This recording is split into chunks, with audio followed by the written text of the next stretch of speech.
Boys and girls, Ezra's Garage back again with another banger.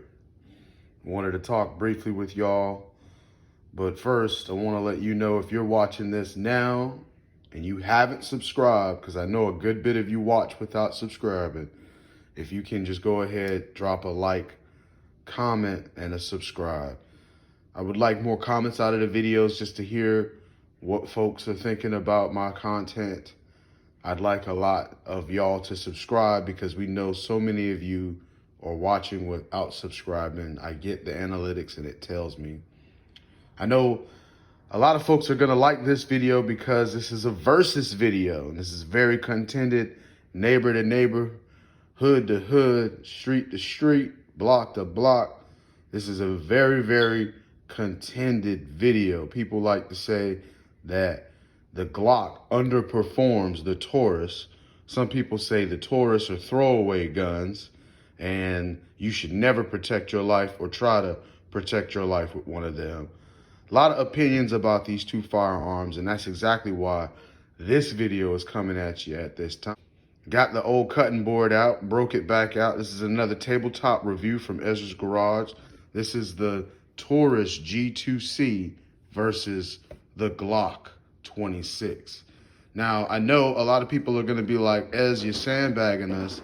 The G3 is only $200. Why haven't you upgraded and bought a G3? Well, I haven't decided on what color I want. You know, that's how much reliability I think the TAURUS brand presents. Is it more reliable than GLOCK? Well, you see I have a GLOCK hat on the table, and I won't dare say those words, because I feel like GLOCK is just a tad bit more reliable than the G2. But if you're a price guy, if you want something almost as reliable as GLOCK for half the money, I would definitely consider a TAURUS. If you're new to firearms and you don't have a whole lot of money from get-go, this is exactly what I recommend.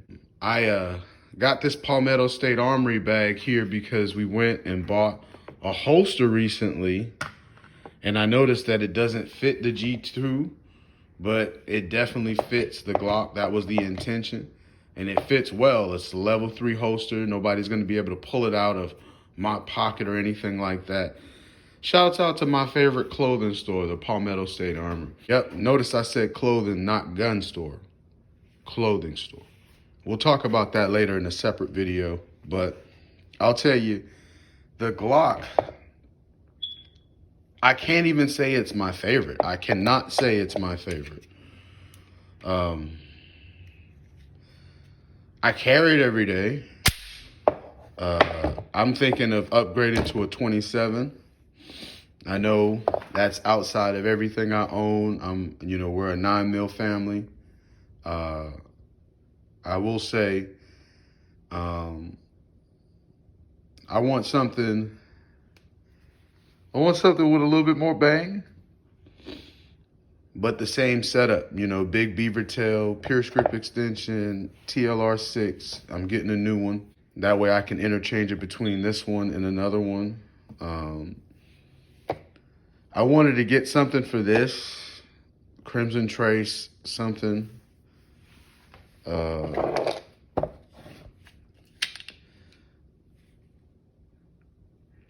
Oh, man, that takes a lot of... So significantly easier to hit the slide on this. The slide release on this is a lot firmer than the slide release on the GLOCK. I have lubed both firearms, lubed all the firearms this morning. What I like about this versus the GLOCK is the safety. A lot of people are, they're gonna hate on this video because that's why you buy GLOCKs, GLOCK with no safety, blah, blah, blah, blah, blah. I'm somebody who actually enjoys the element of safety. And the safety, it hasn't saved me in any scenario. I can't share any specific story on why I like the safety. Other than the fact that it's just there. It's another thing that I can use in my carry mechanisms. It's another thing that I don't have to think about. Flip the switch, it's done. Gun could be fully loaded, one in the chamber. Flip the switch, it's done. That's something I really liked.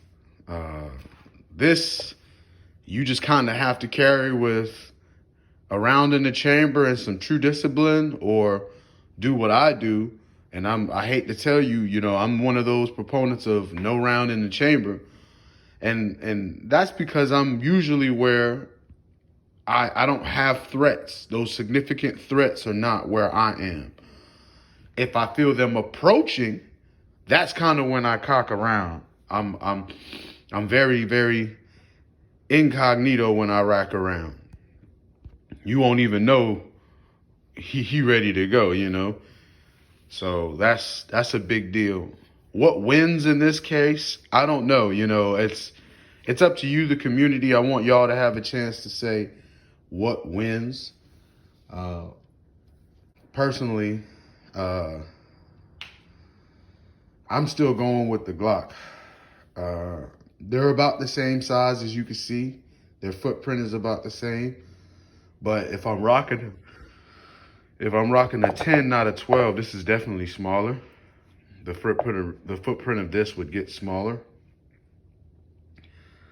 26 is a thick boy. You know what I'm saying? That's a thick boy. I like the fixed sights on the G2.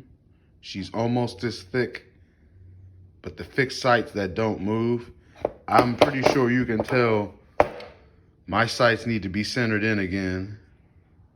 So we're gonna go ahead and do that. Yeah, that's horrible. But yeah, I don't shoot every day. So yeah, I'm not in Texas where I gotta use these every day, or I gotta go about my life in fear. I pull the trigger on any of these, they still go bang. And I don't really use the rear sights, I use the front. So yeah. Haven't really even been carrying a pistol lately. Sick ass PDW I just bought. Go look at the video, 2 videos behind. New AK I got. I've been holding that thing like it's my child, man. I mean, these two don't even get any playtime. I love you guys. This is Ezra's Garage. Another banger upload. Love y'all. Tell me what wins. G2, Glock 26. What you grabbing?